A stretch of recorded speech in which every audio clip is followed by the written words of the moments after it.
But I feel listen. Footsteps fade, but the city hums along. I hold my breath, I try to stay strong. London doors glow, stories I can tell. Her face shadow feels like a wishing world, and night is wide, but I keep moving through all of this. Is just me chasing you.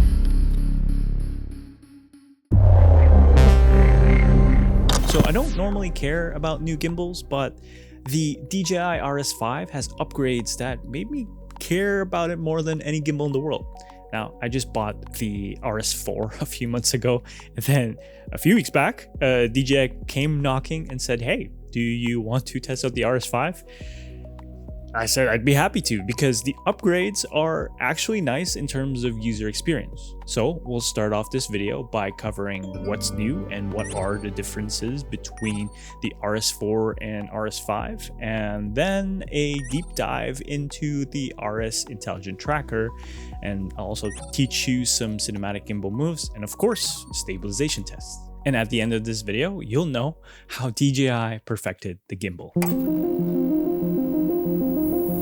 In terms of size, they're about 95% the same, weight is very similar, and the RS5 has a longer vertical arm to hold some electronics for the Intelligent Tracker module. There's no difference between the length to adjust the height placement though. My favorite addition is the fine-tuning knobs on all the arms. I'll repeat that, on every axis. With the fine-tuning knobs on all the arms, it is so easy that anyone can balance a gimbal with ease. If we need to move one arm for even just a millimeter, we can just turn the knob and bounce that arm with no sweat. And you know exactly what I mean, because adjusting the back arm and the bottom arm is a pain for micro adjustments, and this just solves that issue. All the arms are still Teflon coated, so the arms are smoother to adjust, but still, the fine-tuning knobs are just perfect. Speaking of arms, the RS5 still features the auto lock and unlock feature, which is still ahead of its competition. You can basically never go back without this feature because it helps with run and gun shoots, especially covering events or weddings. So another slight improvement is the tripod legs. I know this is something small, but it's in the little details. For the combo package, you get this handle as well, and it's actually electronically connected to the gimbal, so you have the joystick controls on this additional handle. This time, you can finally use your dominant hand for this handle to have better control of your gimbal in this briefcase mode. Everything else is similar. The RS5 has a more subdued look because the red can be bright for certain shoots with reflections or mirrors. You want it all gray and all black so that gear kind of becomes a shadowy blob if you see it in the reflection. That's why we wear black during shoots as well,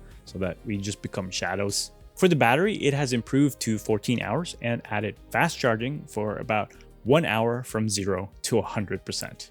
That's convenient. The payload is still at 3 kilograms, which is still great because most cameras are small and can be used with bigger telephoto lenses. And then the heavier payload will be reserved for the RS5 Pro. I mean, hopefully it'll be launched soon as well. Okay, so the Intelligent Tracker is included in the combo package, and I want to showcase why this is better than most. First of all, the setup.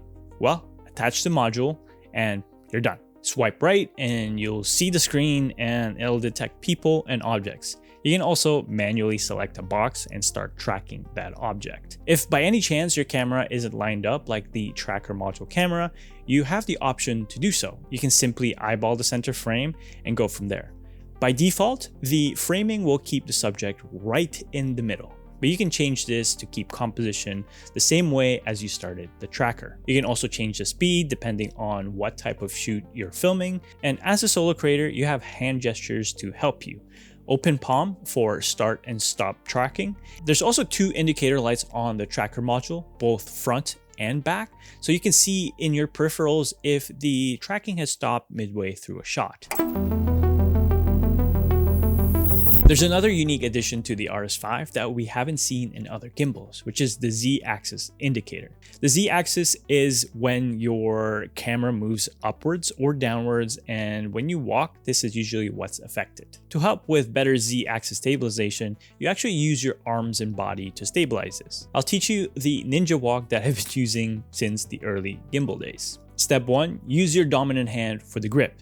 This should be almost at the center of gravity of the whole setup. To support this, use the other hand on the tripod legs or the attached handle. Step 2, hold the gimbal closer to your chest, tuck in your elbows to your side, and it helps if you put your chest out. Also, be mindful of your spine, make sure it sits straight, and pretend you kind of have a back brace. All of this will be natural once you find the best form after doing this a few times. Bend your knees slightly and engage your core a little bit. This will stabilize your entire body while holding the gimbal. Step 4 is to lift your feet while walking. I usually slowly strike the heel to the ground and slowly press my foot forward to complete the step.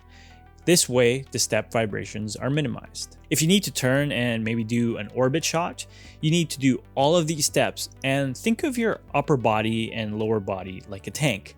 The top part is where you're filming and the bottom part is where you're moving forward. You basically twist your hips to where you want to go forward. You can turn your torso instead of using your arms to turn the camera. This way, the steps are smooth and stable and you're less likely to trip. Once you're comfortable with the ninja walk, you'll find that you'll get better gimbal shots moving forward. I want to show you how some impossible shots are actually easy with this new intelligent tracker. First are jib shots. Simply track the subject and move your camera up or down. Easy, right? And you can make this a little bit more dynamic by adding a dolly in or out movement. It's harder to do solo prior to the tracker, as you had to be good at using the joystick with precision. It was doable, but this makes it a piece of cake. Second are orbit shots. Before, we needed to pan the camera to keep the subject centered, but this time around we were able to rely on the tracker seamlessly. Just make sure to practice these takes to get it perfect. Okay, so here are some stabilization tests, and I don't really think this is necessary because gimbals are now really good with the right technique. So I wanted this section to test both with the ninja walk and without the ninja walk, so you can see how it affects the stabilization.